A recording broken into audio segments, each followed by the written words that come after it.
How's it going, everyone? It's your boy Chronic bringing you all another Fallout 76 video. If you were unaware, there's a double XP weekend coming up from July 4th through July 8th. This means that anything that you do is going to grant you double the experience that it normally would. If you're planning on ranking up, whether it be to get those last few perks for your build or maybe max out your legendary perks, this weekend is going to be the time to do it.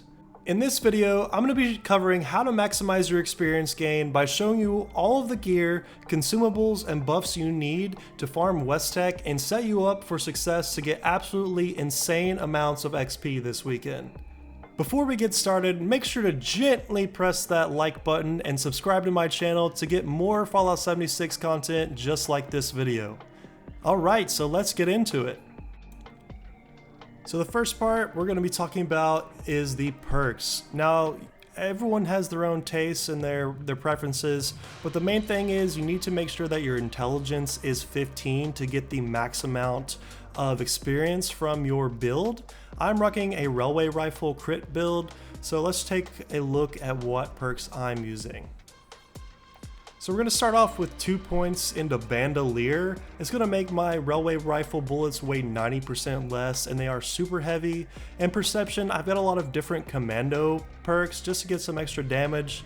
Concentrated Fire so we can highlight vast targets. Fire in the Hole shows arcs when you're throwing a grenade. And the most important, you need your explosives to detonate with twice the radius. Chem Feed is going to be great for your Berry Mentats. And then Fireproof is nice because it kind of helps mitigate any area of effect damage from your Nuka grenades that we're going to be using. And then I'm rocking Radical just to get a couple of extra strength points to give me more carry weight. I am rocking an unyielding build and it is pretty necessary for this, and you'll see it here shortly. Inspirational for 15% more XP. I'm going to throw on Strange in Numbers as well because it gives me a little bit extra boost to my mutations, and I believe you get more intelligence with Egghead.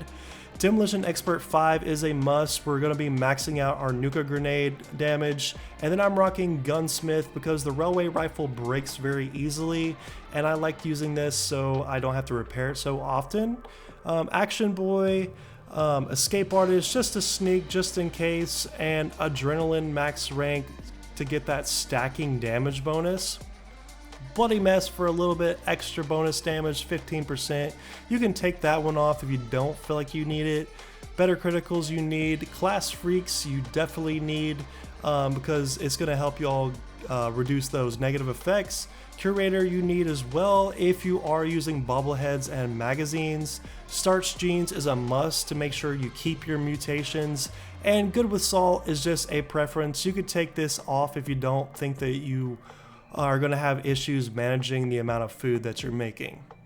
Next up, we're going to be talking about mutations. You can gain mutations from buying the recipe at the Modus terminal in the science wing of the White Spring Bunker, but I suggest hopping around worlds, looking at player camps, and seeing if they have a lot in the miscellaneous tab.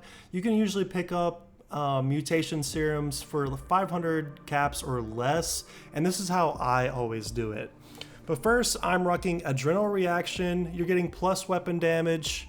Bird Bones you don't really need. Eagle Eyes is really nice with a railway rifle. You get 50% extra crit damage. Egghead is the one thing that you definitely need out of all these because you get a +6 intelligence, and then once you use the Strange in Numbers perk, you're going to get that buffed up to I think 10 or 11. I'm rocking Herbivore. You need to rock Herbivore or Carnivore. I'll talk about the consumables later in the video, but it's going to give you extra bonuses from whichever side that you choose. You need Herd Mentality as well. You get +2 special when you're grouped, so you're going to be getting an extra 2 intelligence. You don't need Marsupial, and Scaly Skin is nice to have because you get 50% damage resist, and Speed Demon is also nice because you get that quicker movement speed and faster reload speed.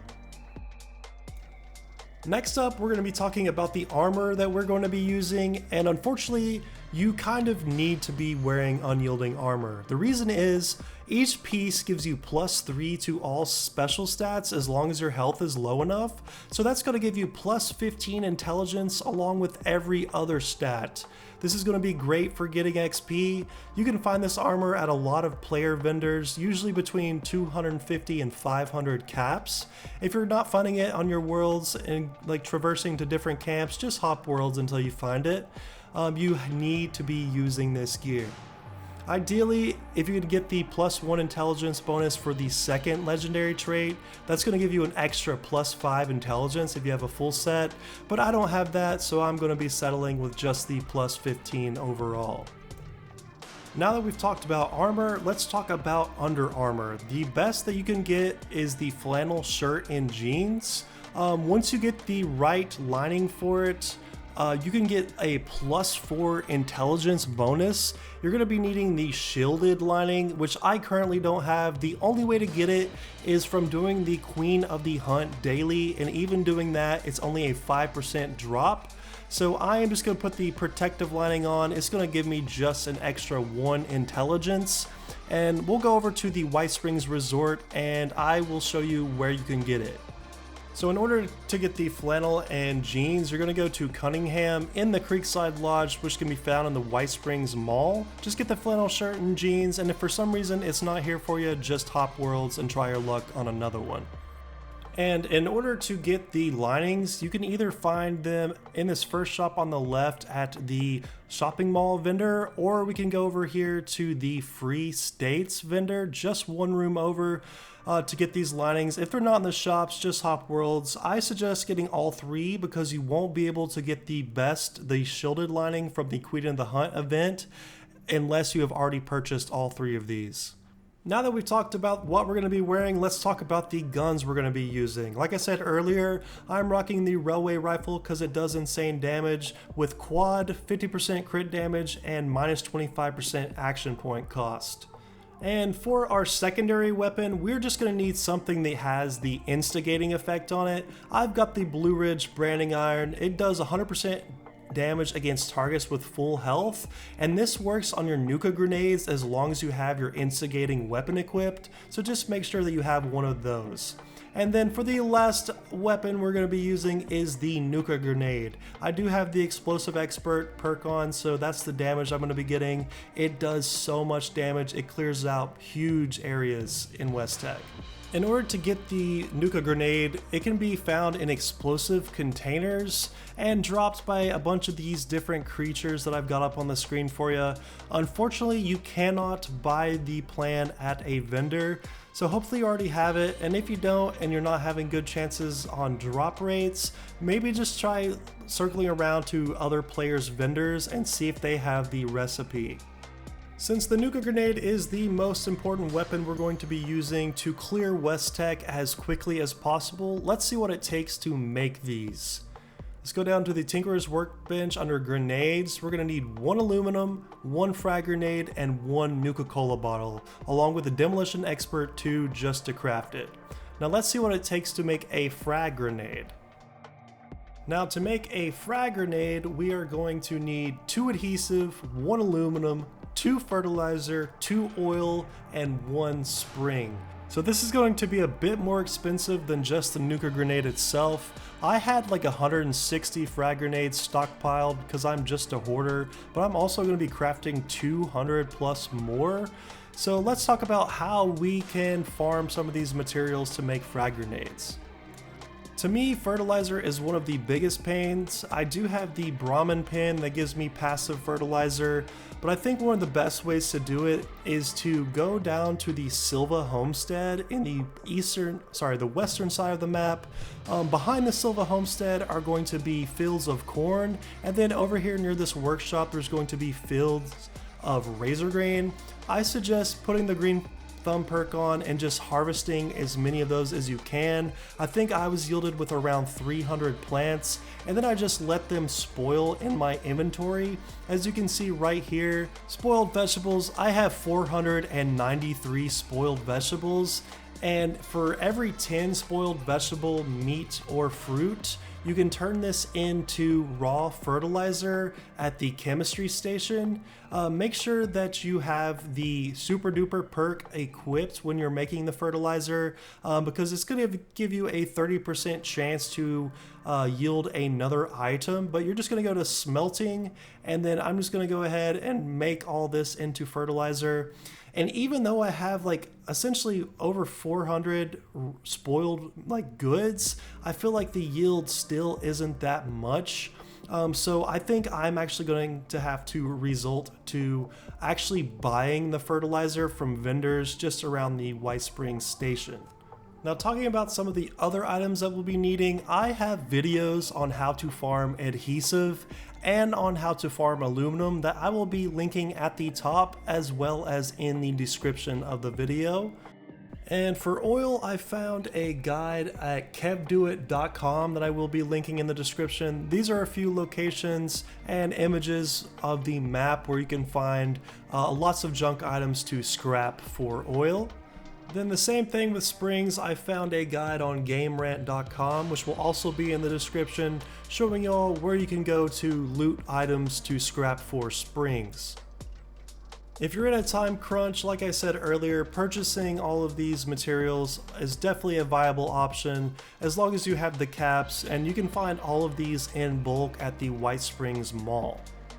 Now that we've got everything for frag grenades, we're going to grab some Nuka Colas. This is the way I like to do it. We're going to head to the White Springs Refuge, up to the right next to Giuseppe, talk to Bubbles, and grab as many Nuka Colas from them as you can.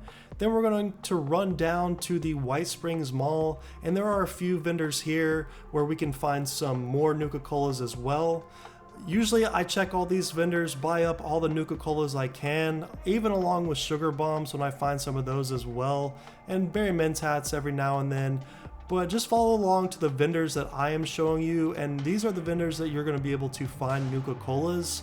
I get anywhere between 10 to 20 Nuka Colas every time I clear out Bubbles as well as these vendors, and then I just simply hop worlds and rinse and repeat the process.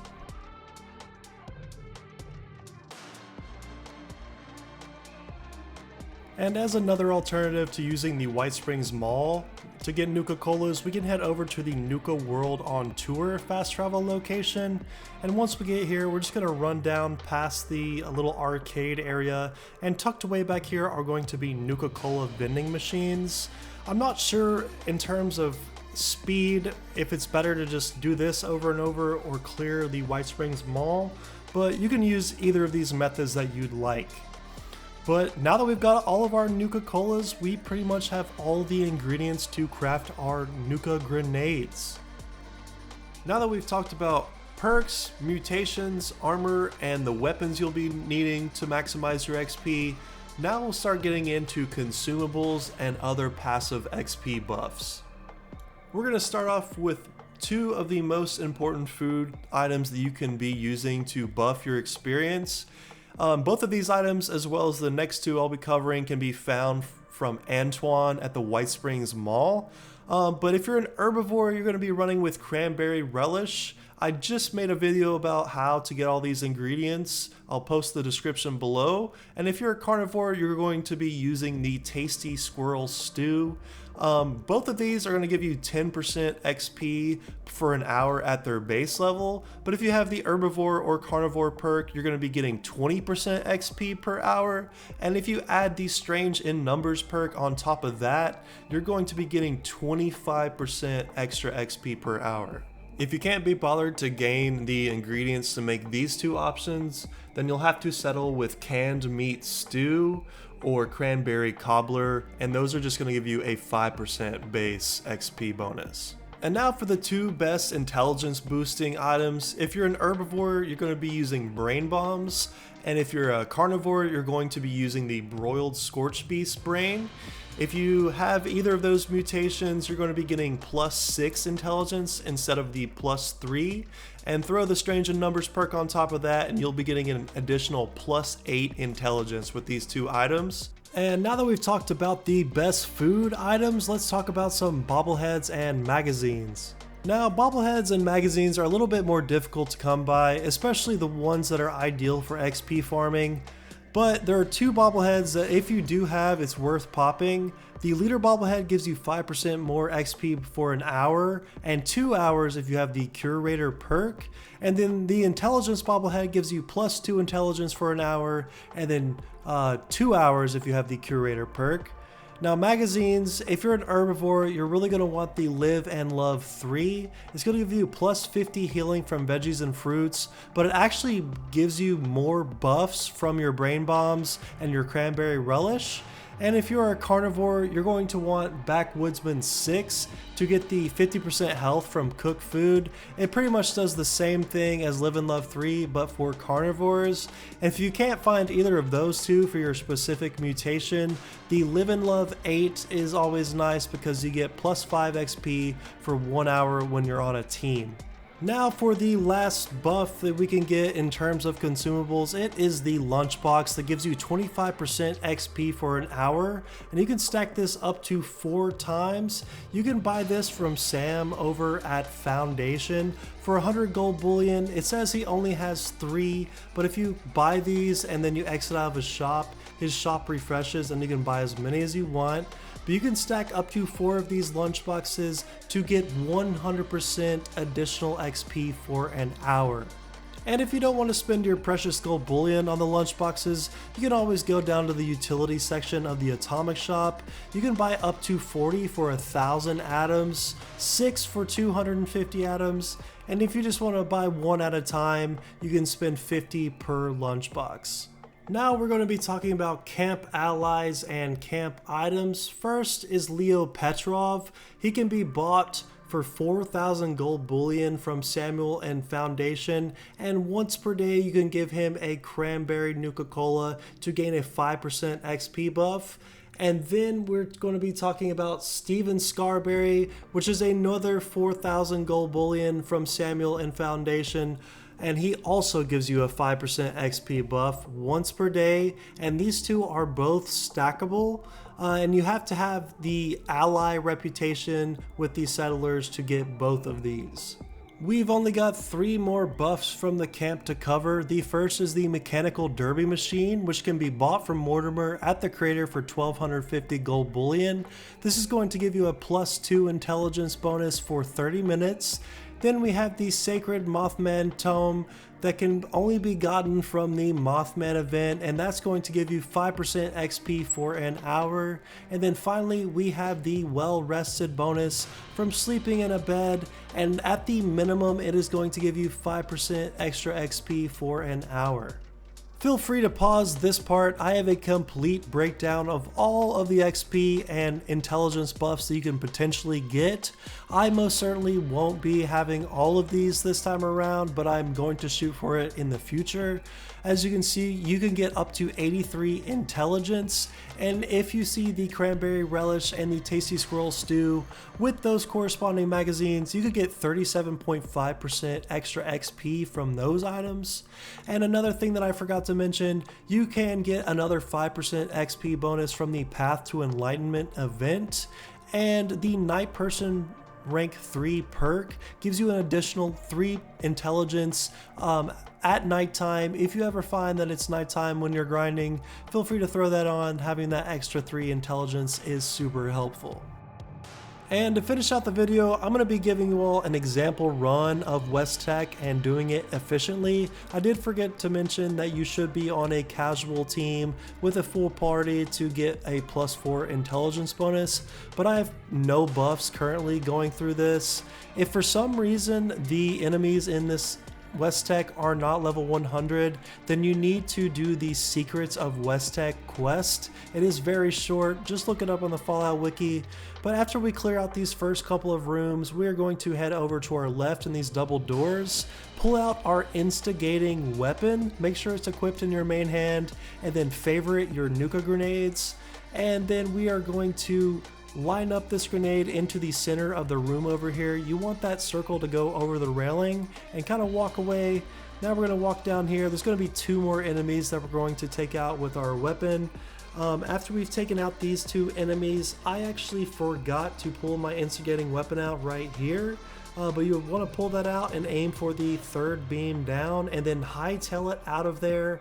And then next up, we are going to open this terminal right here. And after the doors open, we're going to aim our grenade over here in the corner of these stairs and back up just a little bit. Sometimes it doesn't kill every single enemy in this room. You'll have to pull out your weapon and clear out a couple of more. After you've cleared out the last couple of enemies up in the front of the room, we're going to head to this elevator on the left and go to the FEV production facility. Essentially, we're doing this so we can reset all of the mobs on the upper floor, and we're just going to clear out the last few enemies down here in the basement. Really, we're just trying to spend like 45 seconds to a minute down here before we head back up the elevator. But I'm just gonna kill all of these last few remaining enemies, and then essentially you can go back to the elevator, go upstairs, and essentially rinse and repeat what you just did, because all of the mobs will have been respawned. After we spent at least 45 seconds to a minute at the basement, we'll head back up the elevator and I will show you what route you're going to be taking from here on out after your first run. After you're up in the elevator, you'll see that they have respawned. If they have not, you need to go back down there and spend some more time. We're going to take out the first two enemies and head back through the doors.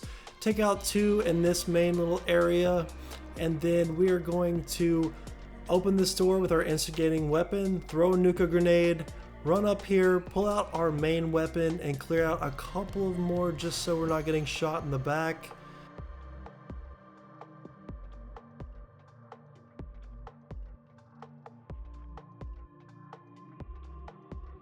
And as you can see, those dogs can one-shot you. Thankfully, I guess I had like the autos or the revive perk from one of my teammates, but just be careful with those dogs. And we're just gonna rinse and repeat the process that we did earlier. Then we're gonna throw our nade in the center over the railing. It really helps to have this perk on to see the arc. We're gonna light it up, toss it in there, and be careful, this guy is on my back.